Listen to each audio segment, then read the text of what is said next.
Shari Scott. Very nice to have you on the Jan Broberg show today. Thank you so much for joining us. Where are you at this fine, beautiful Sunday? Oh, thank you, Jan. I'm in Tempe, Oh, Arizona, fantastic. in my home in Is it Tempe. warm there today? It's about 70 today, so it's Oh, beautiful. perfect weather. I love it. It's kind of cold here where I am. It's not Mhm. usually quite this cold this time of year, but we've had a lot of rain and some snow, and it's been weird. So, anyway, very happy to have Shari Scott with us and wanted to start out with just thanking you for your openness and your honesty in wanting to share, your truth, your experiences, and also getting to the other side of that and who you are today as an expert in the healing path and in trauma that we talk about on every show. So I think the first thing I would love to ask you, Shari, is if you could, as you are able to, tell me about, you know, your your younger your younger self, your childhood experiences. Tell me what Mm. you're able and start wherever is comfortable for you. I think I could give you a synopsis, a generalization, and then maybe share some details. But basically, I was born and raised inside a sex trafficking ring. I was conditioned from Mm. birth to meet the needs of the pedophiles that my parents put me in contact with. I was photographed, filmed, sold, traded um, for the majority of my Mm. life. I was conditioned up till 13 when I was turned out at that time for 3 years to be trafficked in the trafficking world, if you will. Um, and then it continued until I left home when I was almost 20. And, you know, inside of that are 1,000 stories of, traumatization and Mm. isolation and struggle. And, I've spent the last 25 years healing Yes. myself from all of Yes. that Well, and whatever I need to do to get through that. Shari, it's just such a shocking realization for most people when we think of, children, young children up through that. I mean, up until you were a teenager and a young adult, Mhm. having to survive being trafficked. We all often think, oh, that happens someplace else. That happens in a Mhm. faraway country. That doesn't happen here. Right. And it most certainly does. And the fact that it was instigated and propagated by your parents is just horrific. And so first I want to just express my empathy and for what you have gone through and what you survived and then knowing what you have been doing the last 25 years to heal and to come to the person and the place that you are today is not only remarkable but miraculous on some level. And I know you did the work, the hard work of that journey. I know there are 1,000 stories. If you could pick one or two that might illustrate the extent of really the suffering, the pain, and then we can start to go on the journey of healing with you when we understand a little bit more, whatever, I mean, whichever a couple of those stories might be.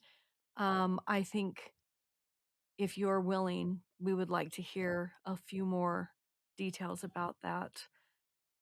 So many Sure. years. Yeah. So, just as a caveat to all of this, right, is I had no memory of what happened to me. I started to have memories at age 19 after I had sex for the first time. And it was shocking at that time, when I did have, sex with the guy that I was dating, um, and I had been talking to him about being a virgin. I was raised Latter Day Saint. I followed all the rules. I did all the things, and at 19, I found myself in a position where I was basically couldn't say no to his advances, and Mm. so I ended up having sex with him. But that's not the hard part or the weird part. The weird part for me was that he said I wasn't a virgin. And I said, "Yes, I am." And he said, "No, you are absolutely not." Well, I stayed up all night that night thinking about that. Mm. How could that be? How could that be? I've never done anything. Had plenty of boyfriends, never did anything like that. So how could that be? Right? Right.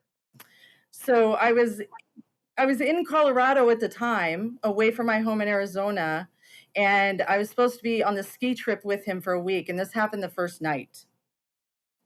And I stayed up all night and I finally fell asleep, and I began over time to have memories. I started to have memories of things.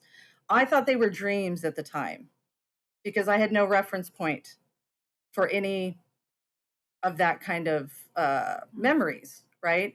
So I just thought they were dreams, bad dreams, nightmares, because I had engaged in this. And I just kind of stuffed that uh, you're not a virgin thing down. Um, but one of the memories that came up that seemed like a dream was being raped by my mother. Ugh. And it was out of anger. It was done very uh, violently when I was 6 years old. And I didn't remember the age. I remembered the room. I remembered the feelings of it. I remembered, all of these things, but I dismissed it. I dismissed it, even though my body knew. And somewhere inside me, I knew that that was true. I just could not face it. I was still living at home at the time. I was going to college, and that was not in the plans to deal with at the age of 19. Mm. So I shoved all of that back down.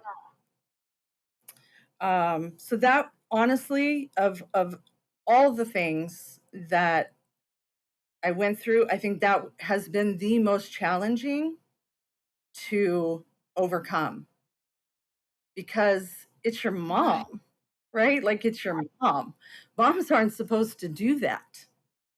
Moms aren't supposed to be that way. Moms aren't supposed to take their anger out on their children, let alone do something like she did. Right. And so I have grappled with that one the most throughout my life. Um, Those primary and then, relationships are so significant because we come from those yes, relationships. We are born because of those 2 people, those relationships, and when those are so violated, I can understand why that would be a lifelong 25-year or more journey yeah, for healing. Yeah, that's just not yeah, supposed to be that way. Absolute. no, Ugh. no. And then probably the second most difficult one for me to deal with, which is very fresh. So I may cry through this one. It's I okay. just found this one out. Um, was when I was 13. Most of my abuse occurred by my father, relatives that were close in proximity to me, our community within the church, and so on. And it wasn't necessarily violent, But it was still right? It rape. It was was still practice. It was still rape, but it was. it was a standard practice, and it was the only kind of love I ever got. Yeah. So I didn't know any different than that. But for whatever reason, at the age of 13, my father decided that he was not going to abuse me anymore, but he put me in a position where it was made clear that I was going to do whatever I was told to do for whoever I was told to do it to. And I was taken to, I don't know, a hotel or something. I'm not real clear on that, um, where I was gang raped by 4 men and initiated into the sex trafficking world, where I spent the next 3 years um, teaching myself how to do whatever I needed to do so that people wouldn't hurt me. And so I learned to give up everything about me, to give it everything that made me me so that I could survive what I was experiencing and hope that my family would take me back. Like that was the better option. But at that time, it was the better option for me. So that one's still a little fresh. I'm still kind of working through that one, like I said. Were you outside I didn't really know that one. of your home then for those 3 years? Were you not at home? No, I was still at home. My the thing about my life, Jen, is that Mm, if anyone were to look on the outside, it looked wonderful, right? I had a loving family, it looked like. We took pictures. We celebrated Easter and Christmas and all the little holidays in between, right? My mom made very sure that we looked like the average, religious, good Christian family. And nobody knew any different, including those of us that were experiencing it. Because as soon as it happened, I learned to dissociate before I was 2 years old. mm. Like I didn't exist in my body. My body was my enemy. Your body was the thing that hurt all the And time. so, yes, yes. And, I'm both grateful and slightly irritated that my mind blocked all of those Ugh, things, right? yeah. But where I really get upset with it is I have kids, right? I have a 27-year-old son and I have a 17-year-old son, and then I have two other children from my marriage to my wife Terry. Mm, And because I didn't know, because I didn't remember, for the first 2 years of my oldest son's life, I put him in harm's way mm. unknowingly, put him in harm's way with people in my family that I thought were safe and good and loving grandparents.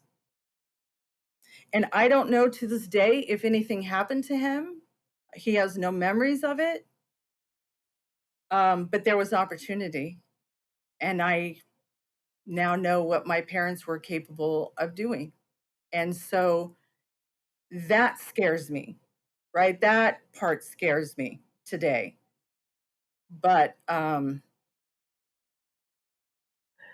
grateful that the memories disappeared and I was able to function, right, and be a somewhat successful person in the world because I just didn't deal with that. I pushed that all to the side.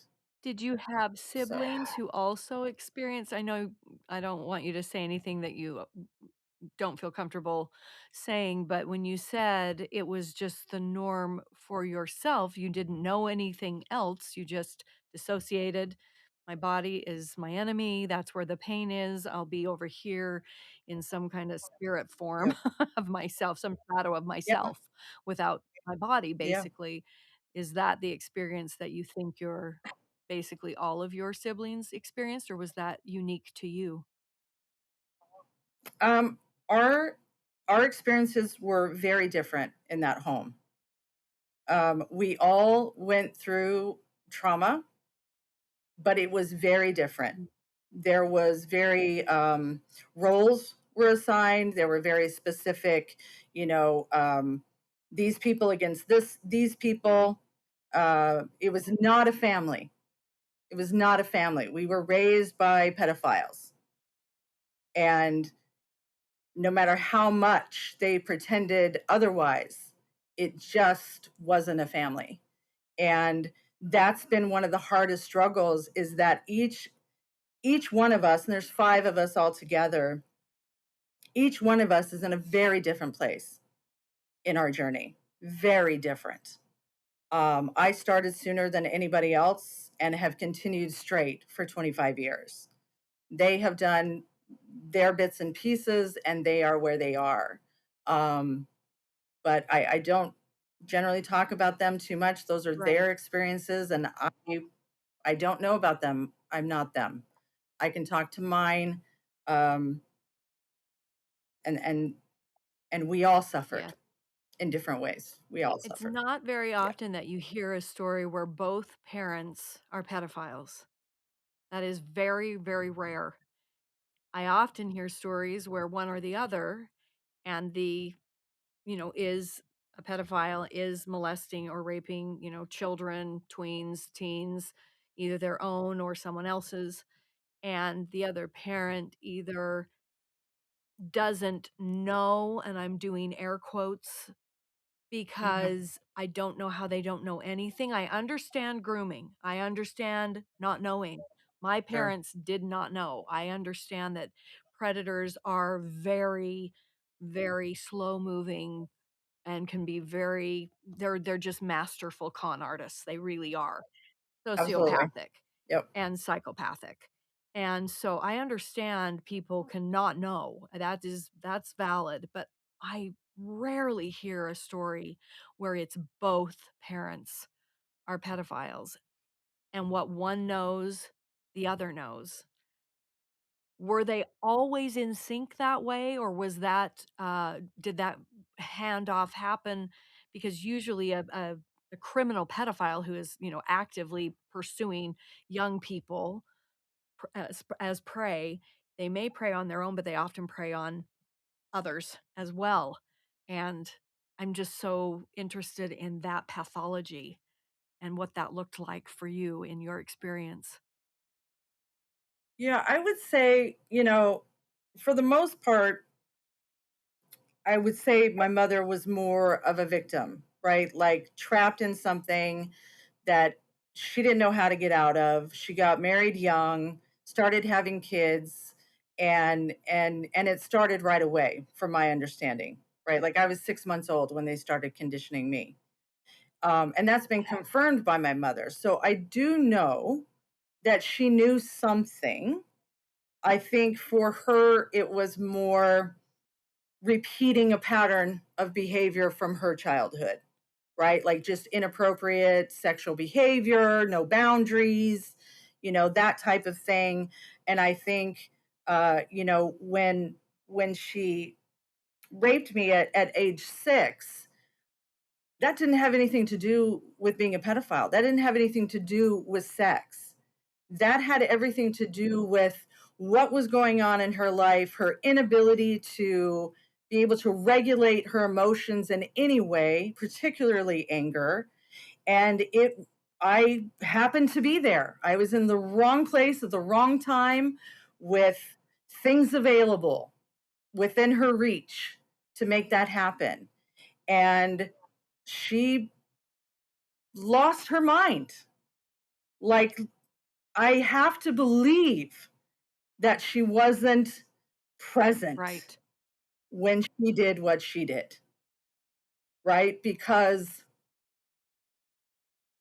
I know she loved me. It's taken me years to say that, but I know my parents loved Now me. I might cry.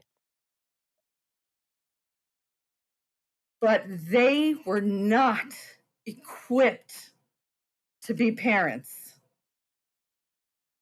We we didn't stand a chance.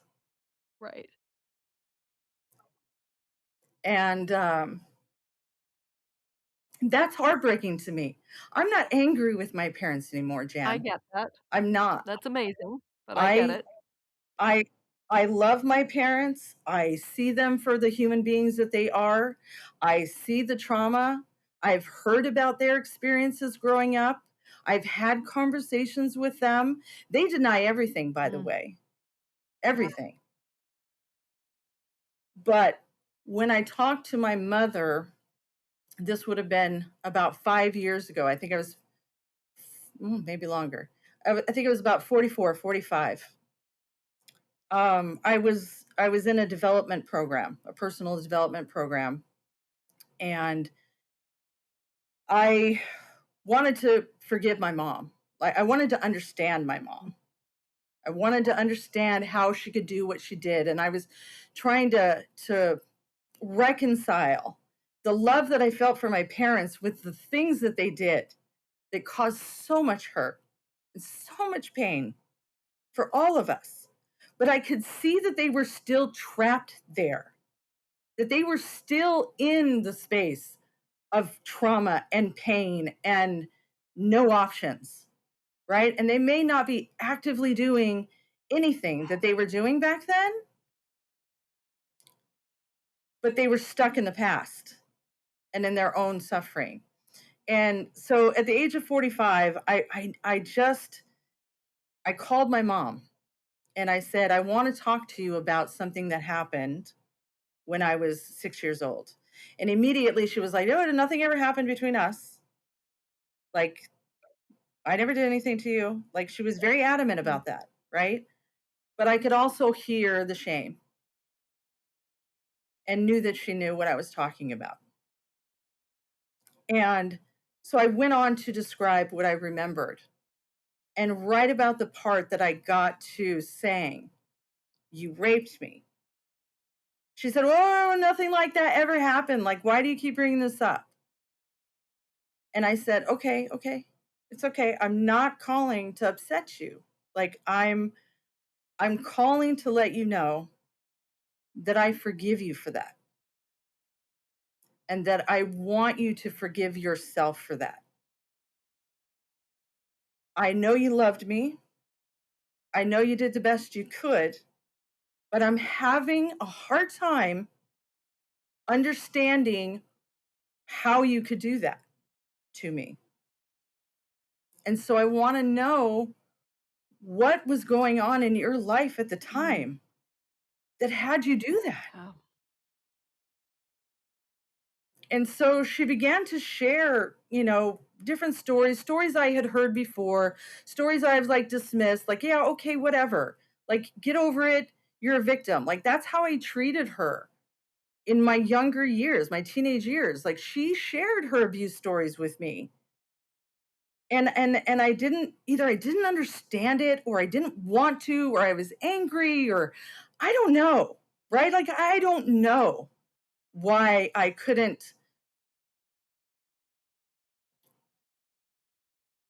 But 30 years later, I Of could. course. And so I did. Of course. Right? And so I told her I forgave her. And so she started sharing more stories. I had heard some, but I really listened this time to how those stories impacted her, right? I was a mother now. I was a mother of adult children by then. Like I had a better understanding of what it really takes to move through trauma when you're trying to raise children. And every second is a trigger. Every second, everything is a trigger, right? And you're just trying to keep afloat. You're just trying not to hurt anybody. Like you're just trying to like stay alive and continue on, right? And so I had that understanding from my own experiences. So I was able to bring that to the conversation and really listen, and I really got it. And I told her I forgave her. And you know what she said to me at the very end? She said, if that happened, if that really happened, I'm very sorry. And I didn't even need that, Jan. Like, I didn't even need that because freeing my own heart from the hatred and the anger and the rage, right, that I felt for her, it was like I moved a mountain that day. Like I moved a mountain off my chest that day, being able to forgive her for that. And it still had layers. It still had many layers. I But think you bring up something right there that's so key. I know that in my program that I'm implementing about healing in my online community, and I actually, parse it out in a newsletter, one step every month. And the first step in January was letting go, moving forward. And in other words, mm, being able to forgive what's happened. It doesn't yeah. mean that I think the layers are that sometimes people think using a religious word like forgiveness means that you know, I have to be like, it's okay and they get away with it. And it's like, no, that's not what I'm Mhm, talking about. And that's not what you're talking about. You're talking about freeing yourself so that you don't carry the hate. You don't carry all of that burden, that mountain like on your chest. You relieved yourself of that by yeah, letting them go. Now, do I believe that people should yeah, suffer consequences for what they do? I do. I believe that if you possibly can put, someone who's abusing or raping a child in prison or put them somewhere where they can get help themselves, that that would be mhm, ideal, right? Because almost always right, it seems to absolutely, be, like you said, she was in pain from whatever she had experienced. Maybe that's when her abuse started. Maybe she was 6. I mean, I don't know if she was abused. I don't know what you know, but you know something is off because grandma and grandpa are off. You've yes, said that. So, yep, that is one of the most intricate, examples that I've ever heard about being able to actually let go when you know that it's not just you, it's generational in nature. It's like mhm, literally in your doing that, it is as if you have stopped the passing on of that trauma to mhm, your own children, to the people around you, to the world. It's really like the first step of coming to that place where we are done with this passing on of generational trauma and generational abuse. It has to start with that, which I think is amazing. At least yep, that's my opinion. It's just something that I heard in you telling of that story, and it's really just shifted inside of me of how enormous that must have been and how that must have felt. yeah. I got off that call, I was raw. Like, it took me several days, well, probably several weeks, honestly, to just, um, integrate that, right? It was such a man,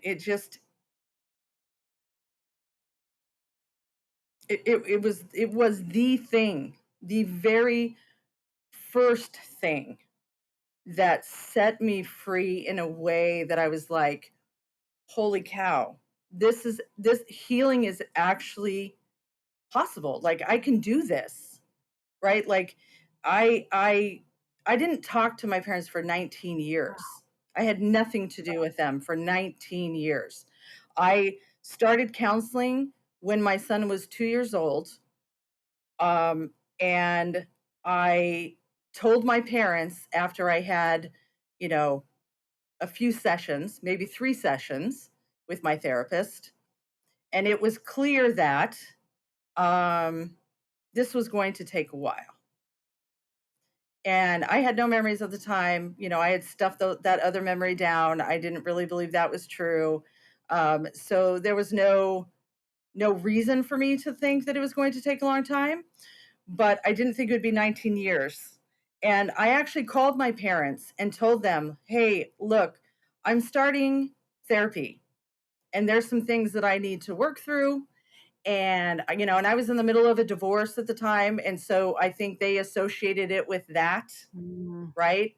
But I told them there are some things that have come up around you guys that I need to work through so that I can have a relationship with you. Seemed very, natural, very mm, whatever to have that conversation. And, both my parents were like, okay, whatever time you need, we're here if you need us, right? That whole let's pretend we're a happy family sort of feel. And my mother never left me alone. She kept trying to find me. I kept having to change my number, my address, my, everything. She didn't give me the space, but I still managed to avoid them for 19 years. But probably for the last 7 of those 19, after about 12 years, I wanted to forgive them. I had carried it around. I had done the work. I had done the therapy. I didn't talk to them. I didn't confront them. I didn't, you know, do all the things that you would think you would normally do. I focused on me, focused on my son, focused on my healing. So about 12 years in, I'm like, okay, I think I'm ready, maybe. But what do I say? Like, how do I don't even know where they are, right? Like, I didn't even know where they were at the wow. time. And, but I knew I wanted to, I knew I had to. And at that point, I didn't really, uh, like, I couldn't. I couldn't. I found them after, not much. You can find anybody on the internet Yeah. now. I found them, knew where they were. I knew I could reach out. I just couldn't do it. It took me another, 7 years before I could do And it. tell me right there, stop right there just for a second and think about Huh. it. Like, what was still in the way? If you were to be able to Mm, describe to someone, because so many people out there listening are going, I'm never gonna forgive my parents or, this how could she do it? I have been asked that question so many times, but I yeah, had wonderful parents. I didn't have parents who were my abusers, who were putting me in harm's right. way. I didn't have that, so I'm like, well, I didn't really it's different. I mean, I understand that I was angry because they didn't see what maybe people today would see, but I don't think people see it still today. We have so much child abuse happening. We have so much Yeah, of this right now in 2023. I'm like, I don't think people see it today.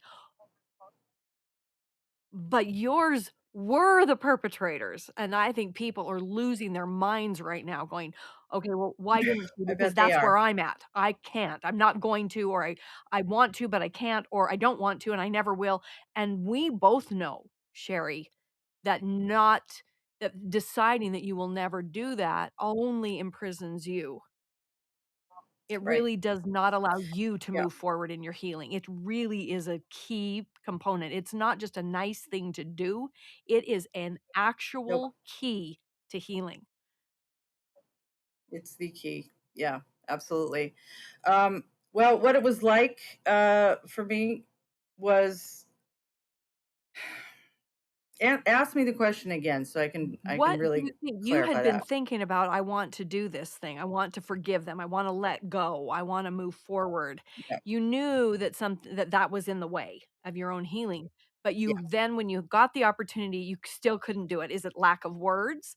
Lack of desire? Going, "Oh, no, Mhm. maybe I really don't wanna do" what specifically, if you could think, why it didn't happen then and it needed another 7 years to percolate? Um, Main reason was fear.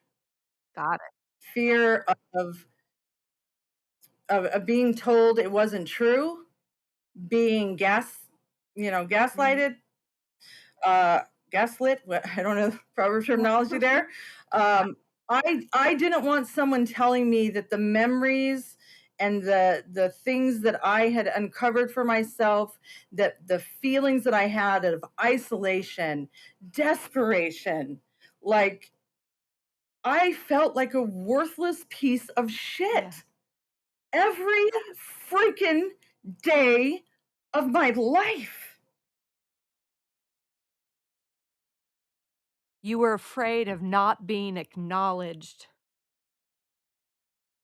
Not being believed Yeah, because you knew and I think memory is something we wanna go back and talk about a little bit too, because I know people are like, "You don't have any memories, and then at 19 you have a boy" what does that mean? People wanna know what that looks like because no, I know that's absolutely not only possible, but true for many, many severely traumatized, sexually abused, and raped young people. I that they don't have memory of it, and then one day they do. An no, implicit situation brings an explicit memory to the forefront, and then they cascade, maybe slowly, maybe all at once for a moment, and then nothing, and then a piece here, and so I believe you 100%, but I think it's an interesting thing to let people in on that might have a hard time with that.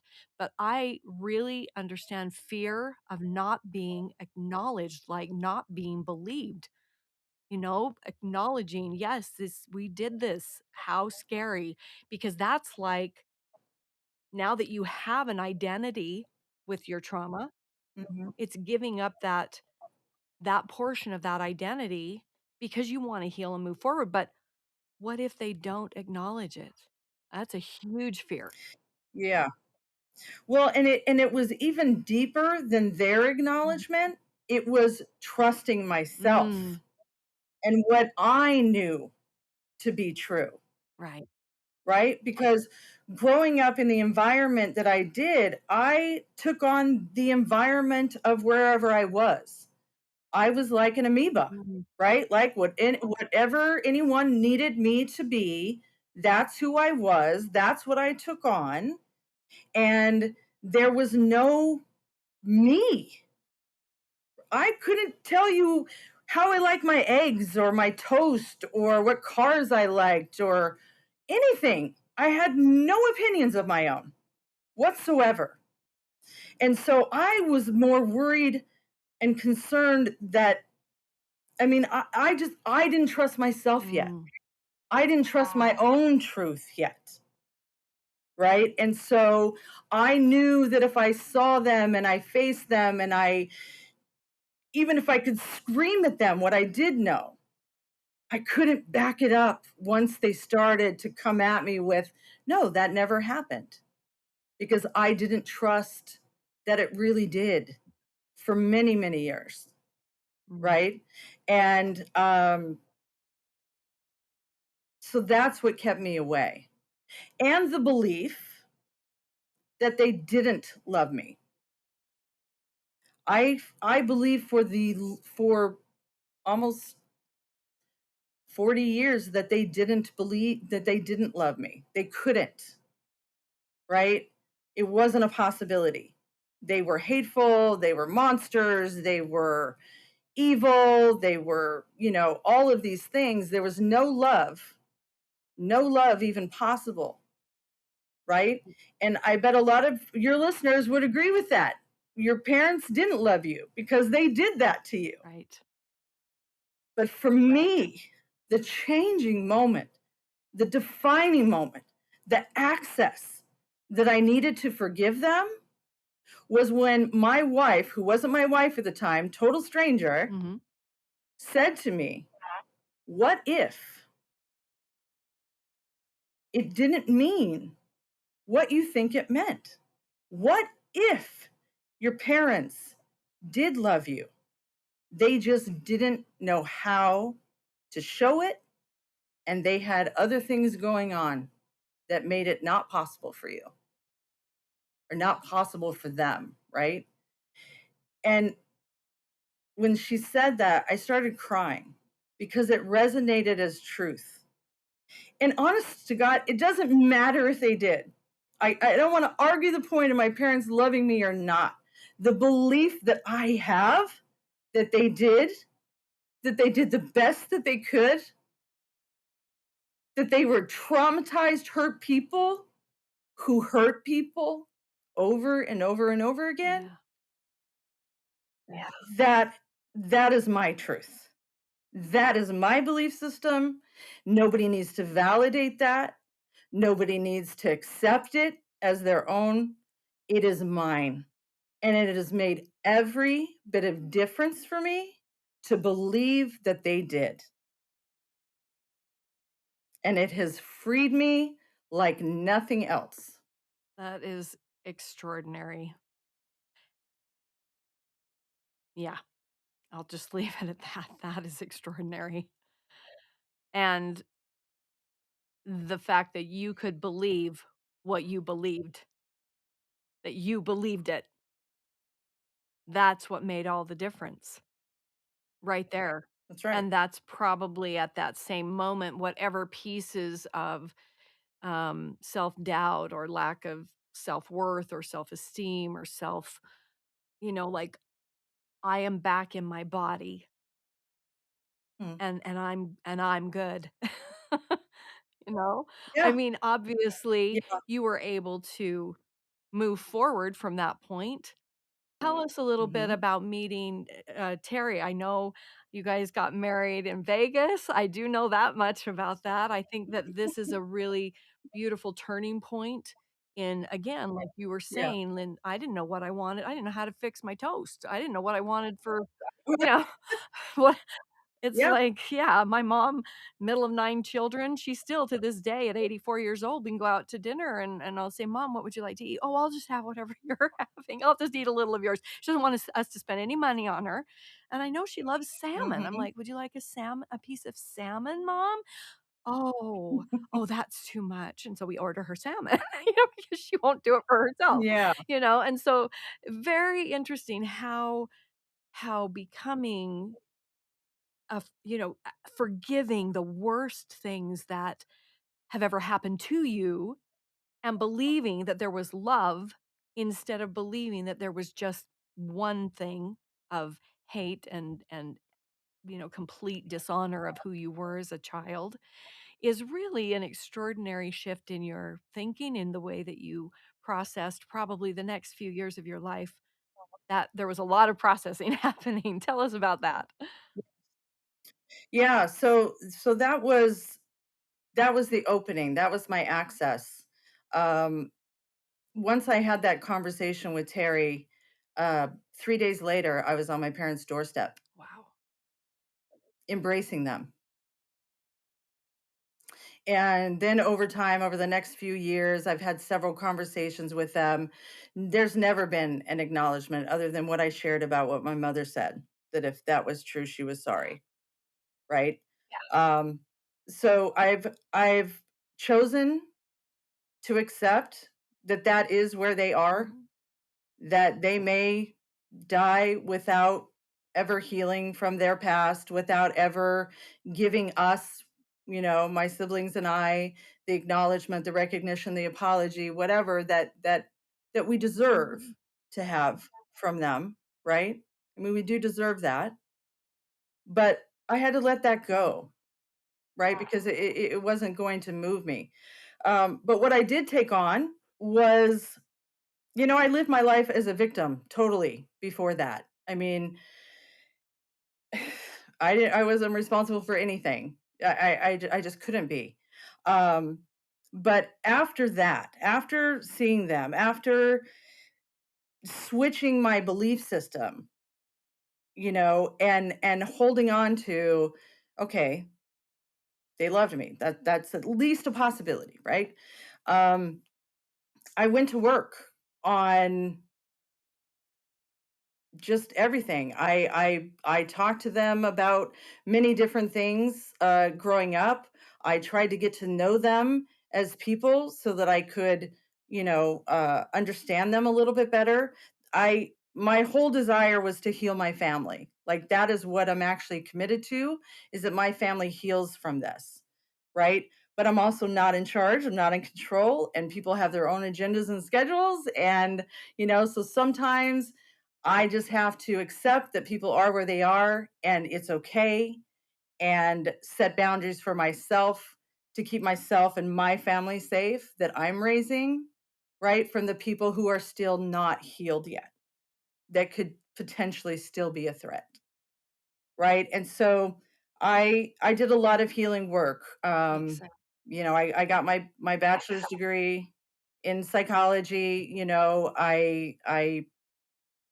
I'm an avid reader. I read every book on healing you could possibly, find, and I put myself through, landmark programs, and did that for several years, from Mhm.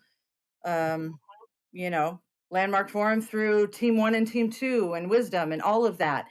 And each one of those things gave me a different perspective, gave me a different opportunity to engage with my siblings in a different way, or, discover something for myself that and mostly it was my belief system. Mhm.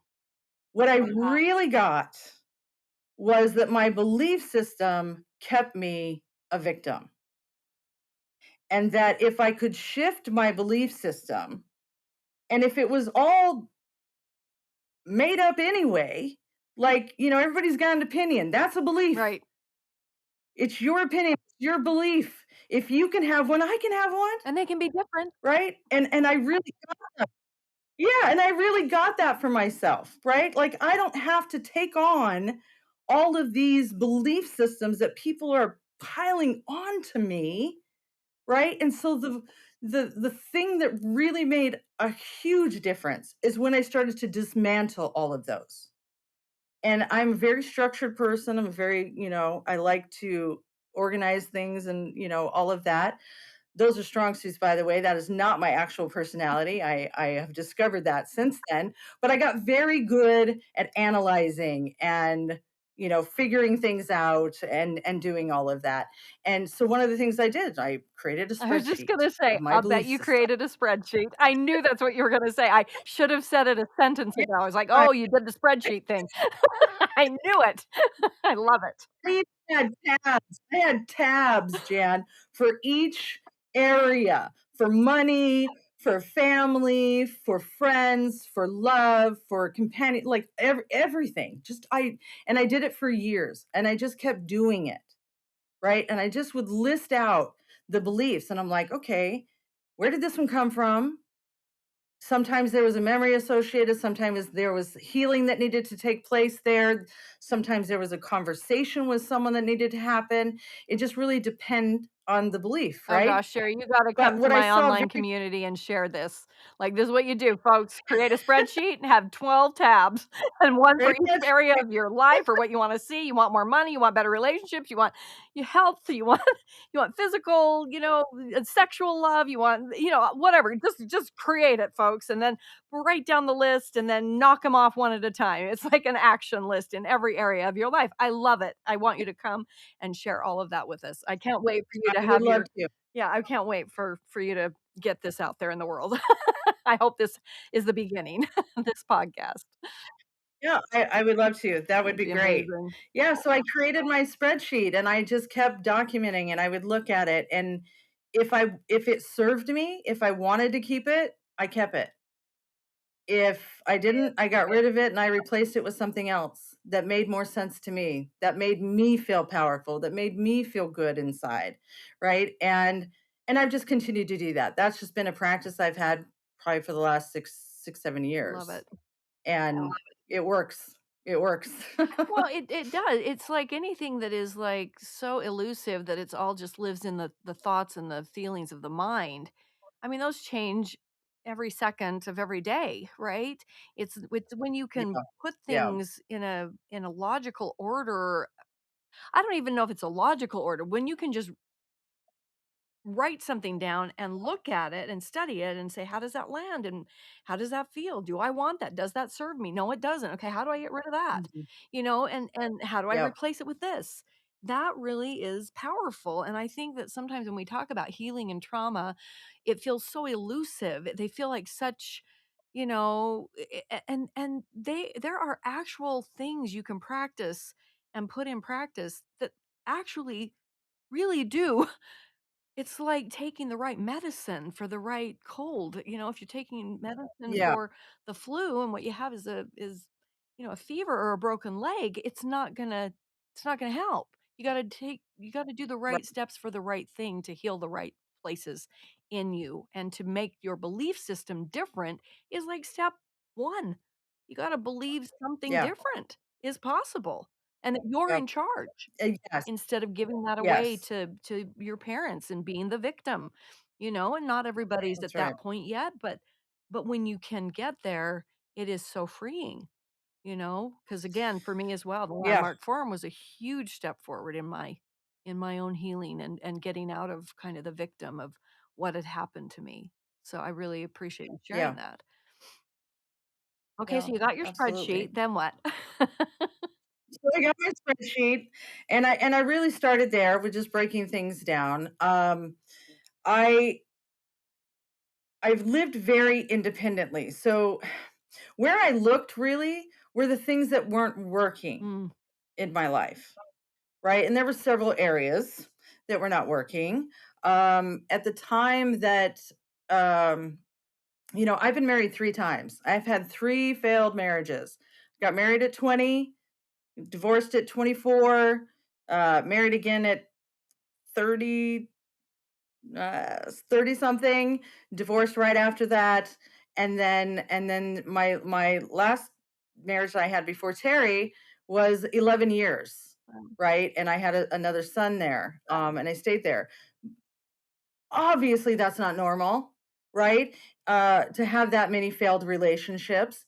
And so I started to really look there. Like, why can't I mhm. have a relationship? Like, what is missing um, in me, right? Like, there's obviously something broken or damaged here to make it impossible for me to connect to other people and to make relationships work. And so I started looking at all of those things. Like I looked at the mess of finances that I had. I looked at, the fact that I didn't know much about my boys, that I still had trouble just being with them, right? Just being with them and listening to them and connecting to them. It was very much I felt like I knew what I was supposed to do. Right? I'd read enough books, I'd had enough healing and therapy to know what a connected mother-son relationship should look like, but there were gaps. There was things missing, right? And I just kept looking at those things, and I just kept being curious about what am I missing here? Like, what do I still need to heal? And I think why it worked for me, why it worked for me is that I never stopped. I never stopped pushing, like, not like I needed to fix myself anymore. Like I gave up that belief. I still had the idea that I was broken, but it didn't feel that way all the time. So if it didn't feel that way all the time now, then maybe that's not true. Maybe I'm not broken. Maybe slightly shifted around and my pieces aren't where they all need to be, right? Like my brain not working totally right, my body's not connected to everything else. Like I started to see some of those things, but I stopped looking at myself as a broken, damaged person. But I started looking at myself as okay, there are places that still need to heal. Absolutely. This is an area we still need to heal, you know? And I just kept doing that. And I started to share. I lived very independently. I did everything on my own.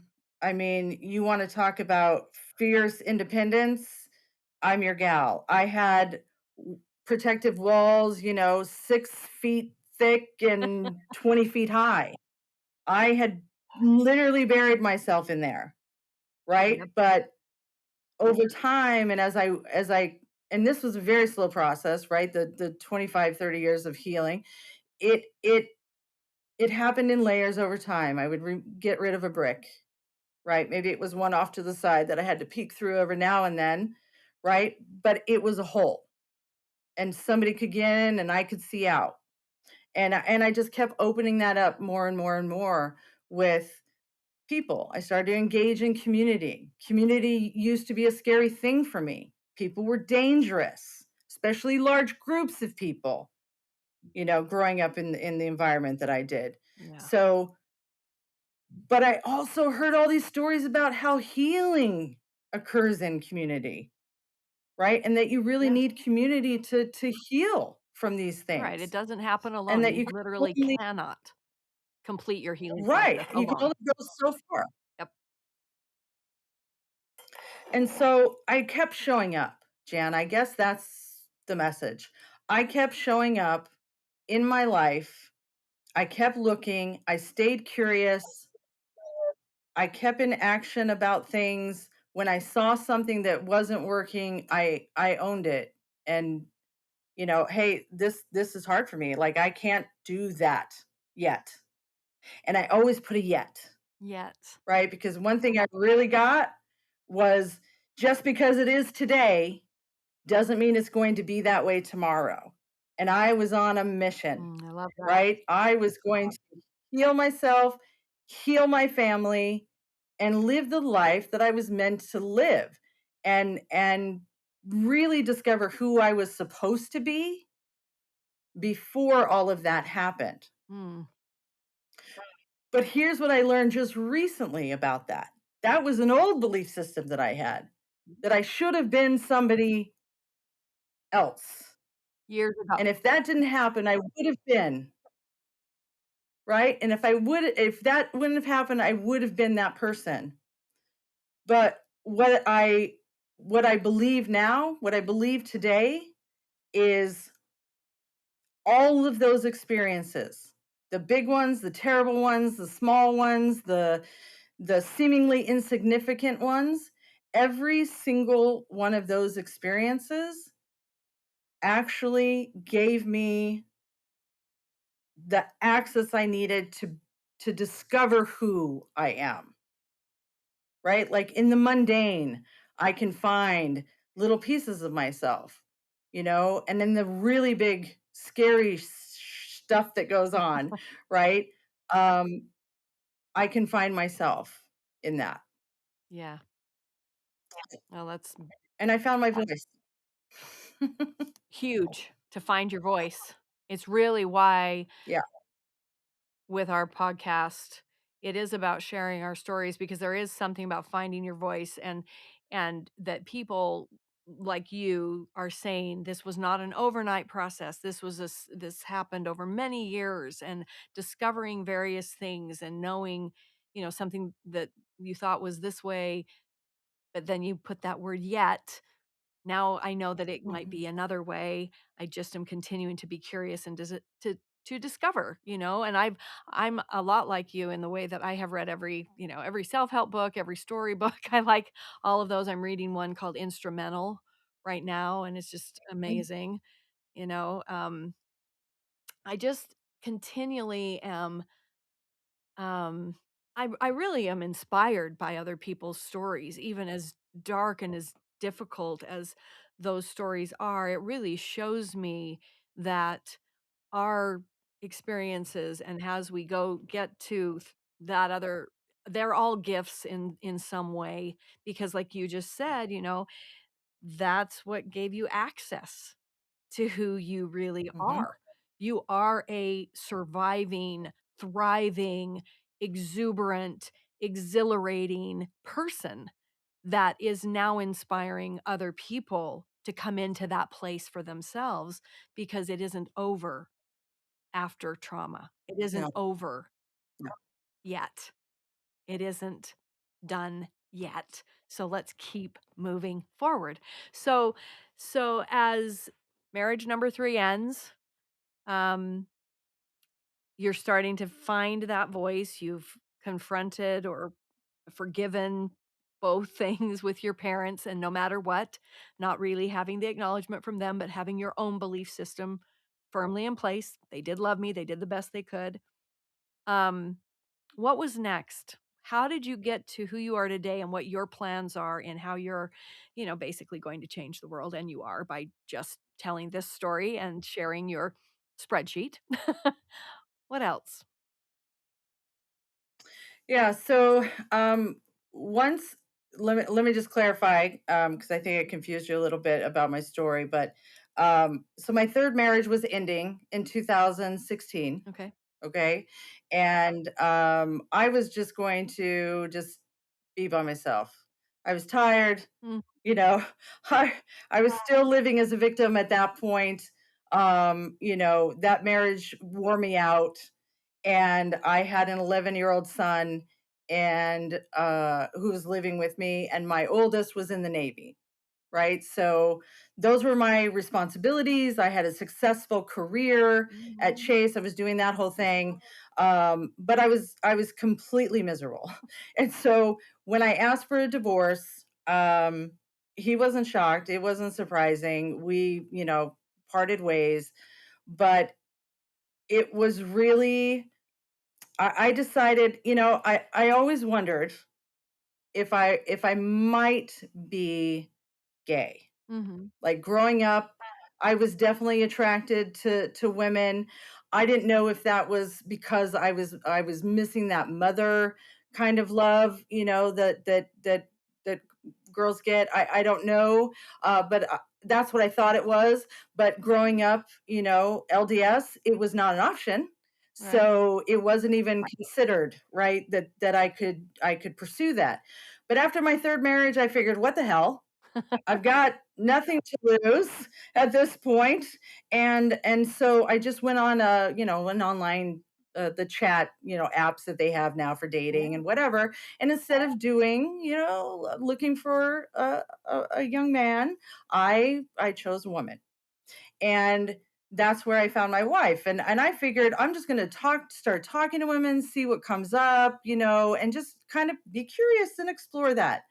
And then I met my wife Terry, I started talking with Terry online, and she had a very different perspective on things. And once she said what she said about my parents and all of that, uh it it just opened up everything, right? Mm. Like, it just opened up everything.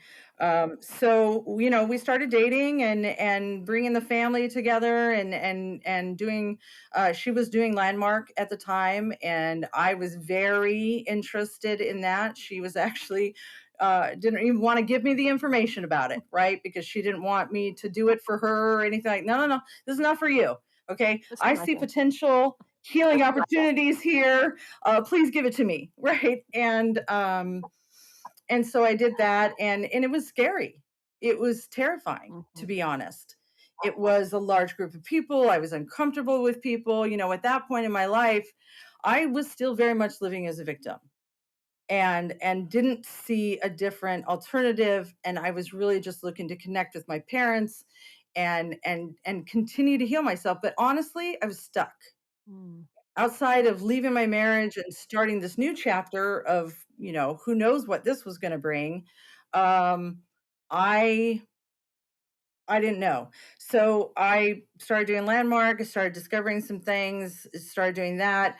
That took me into ending a 20-year career that I absolutely hated, was stuck in, realized that that was not the life that I wanted. I wanted to branch out. I wanted to do my own thing. I wanted to start a nonprofit. I wanted to write a book. I wanted to do art. I wanted to do all these things that I didn't even know I liked. All of these things that I didn't even know were possible as an opportunity for me to do. They all And woke so I up. took a leap of faith. They all woke up, Yeah. and Sherry's like, "Oh my gosh, look at this gorgeous sunflower I am. I'm not such a safe little Yeah, rosebud after all." exactly. Yeah. So I I started you know, just sharing myself with people, being engaged in community. Um, I've always been a leader, and Mhm. I've always been more vulnerable than somebody in my circumstances would, you would think would be able to do. Um, but I've always loved people. I've always wanted to be around people, Mm. and it was just so painful for me to be around people because I was so uncomfortable in my own skin Mhm. and trying so desperately to protect myself. Um, but as I put myself out there more and more, I got more and more comfortable with it. And things just started to ease up a little bit. But 2 years ago, I had an opportunity to do Amplify Voices and actually write a talk about my experiences and what I got from them, a lesson, a And message. amplified voices And is similar to the kind of the TEDx or the that sort of a right? yes, yeah, it's if you had 8 minutes to change the world, what would you say? Yeah. But Amplify Voices is a nonprofit, and they were holding an inaugural event, Triumph Over Sex Trafficking, and I wanted to speak. I didn't know what I would be able to do. I was terrified of public speaking. I didn't want to be on a stage, but I figured, well, this opportunity came up. Let's see what it brings, right? Mhm. And so I put myself out there. I put myself in this 90-day program. I learned to connect, like really connect to other women, to trust other women for really the first time because they were really the competition always, Mm. right? Right. But whether in the sex trafficking world or in corporate, right? Or just in life, like, competition. Yep. And this gave me an opportunity to actually embrace other women and be embraced by other women with similar backgrounds. And, you know, by the time I got to Amplify 2 years ago, I pretty much thought I was healed from the past. I had forgiven my parents by that point. Uh, I felt connected to my family, my children, my wife, my siblings. But what I quickly discovered as I was going through Amplify in those 90 days was that there were still multiple layers left to uncover and go through. Mhm. And then the biggest challenge that I've had in the last 14 months is on December 30th, 2021. I got a phone call. My oldest son was in a near tragic or a near fatal motorcycle accident. Oh, no. He had head and face trauma. Oh. He crushed in his whole skull, eye sockets, cheekbones, like all of this from here up, Oh, just totally crushed. awful. And his leg was shattered below the knee, and they didn't give him much hope. It happened in California when he was on vacation. He had just been here visiting us for Christmas and decided to go with his dad to the sand dunes to ride motorcycles, something that we as a family, all of us, we've done it forever. We love it. And he was riding and he crashed into the back of his father's sandrail with his Oh, face and then was run over by the sandrail with on no. his leg. Oh my gosh. So, this was the worst thing that had ever happened to me, getting that phone call, not knowing if he was alive. We quickly drove to Palm Springs, where he was being flown in from the dunes. And,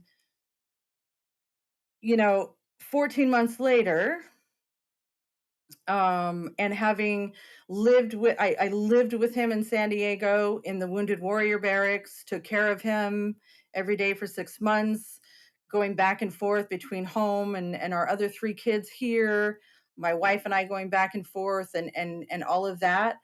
Um, Having an opportunity to having an opportunity to care for my son at age 26 with all of these injuries, um, I thought it would be a do-over, because by this point last year, I realized I am not as connected to my son, or I didn't give him everything that I wanted to. Like, in hindsight, I could see where I missed the boat on a lot of things. And I I had an opportunity to connect and get to know him, and really build the kind of relationship that I wanted to, even through his recovery, right? And so today he's home, he's out of the Navy, he still has a traumatic brain injury. He's mostly blind in one eye, 50% in the other. He's got a limp, but he's alive, his personality is intact, and we've had the opportunity to grow and develop together, right, over this last year. And then that moved into same thing with my 16-year-old son, who's now 17, and seeing just all the pieces that have been missing, or all the things that I thought were a certain way.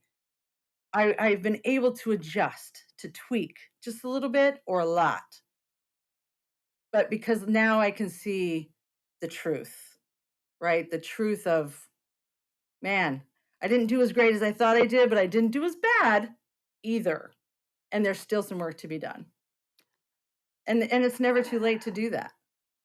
That's so it's such a good place to close probably the podcast, because I realize that we probably have another hour that we could converse about where you've been since that and where you are today just in these last 14 months, like you said, the Oh, whole world yes, again. absolutely. Because it is true that, there's still work to be done, and that's what I say, that, healing isn't a one and done, and life doesn't stop. Mm-mm, And although this mm-mm. particular part of your life was incredibly traumatic, and it's something that you definitely have to do the work to get to a place of having it not run you, but you being able to be in charge of Mhm. your own life again, that is definitely a process, and it definitely takes something.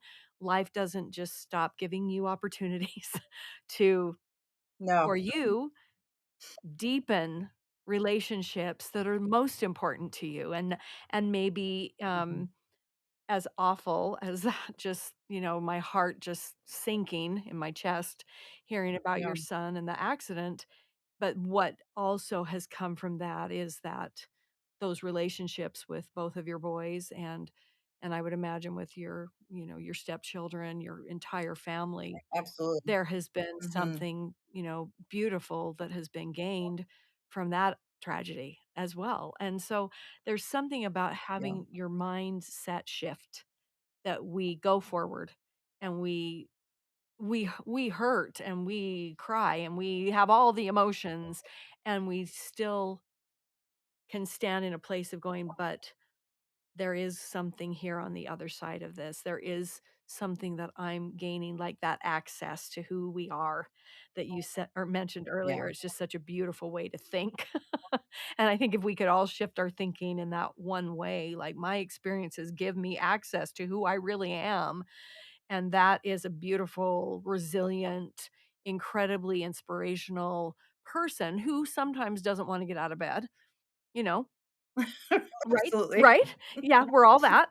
Yep. Don't anybody out there think that that all just goes away. There's no you know, but it is just amazing to talk to someone like you and to think about everything that you've been through. And so I really want to thank you for taking these precious moments and sharing your story, sharing your wisdom, sharing where you've come to. And I really am going to invite you to come and do maybe if you can.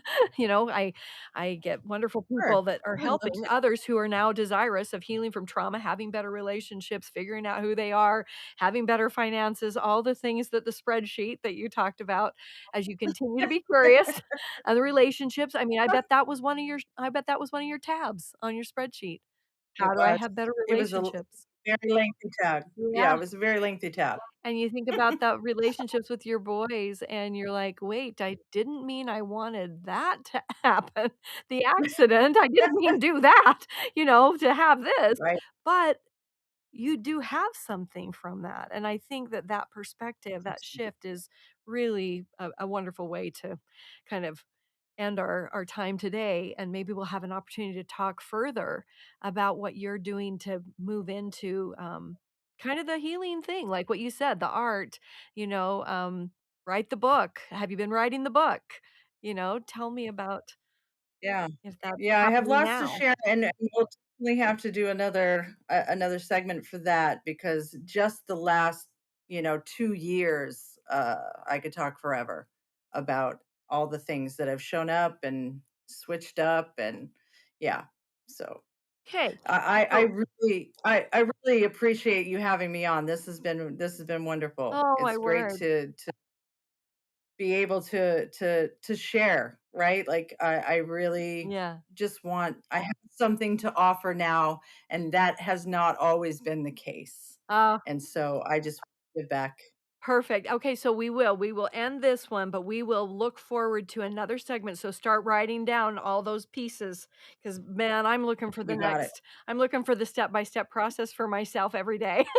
I'm in a process, I'm doing it, and then I'm like, "Ooh, and what else?" I'm curious like you. Yeah, And that curiosity and that desire to make it better, not only for myself, but for others is really, a great way to live your life, and I thank you so much for being, that beacon, and please, all my love to your son who is still in his healing process, and your other son, your other children, to Terry, and thank you so much for sharing your truth and your story and just who you are and how it gives us all hope that we can become a little bit more, if Sherry can do it, we can too. And I think that's important. We need yeah, guides, we need examples, and people who have been through the most are our best guides, especially when they're coming out on the other side as you are in such a positive and an enlightened way. So thank you so much, Sherry. yeah. Thank you, Jan. I really appreciate it. It's been a pleasure. Same. And that's a wrap for today's episode. Thank you for tuning in and sharing the journey with us. Remember, healing from childhood trauma is a lifelong process, but with patience, persistence, and self care, happiness and thriving are achievable. If you or someone you know is struggling with childhood trauma, know that you're not alone and there is help available. Please reach out to a trusted friend, family member, or mental health professional for support. And be sure to join our online community, Thrivivors, for continued support and resources on your healing journey. Connect with others who understand what you're going through and find encouragement and motivation to keep moving forward. Until next time, keep spreading love, joy, and hope. Stay happy and healthy, and we'll see you in the next episode of the Childhood Trauma, Happiness, and Thriving podcast.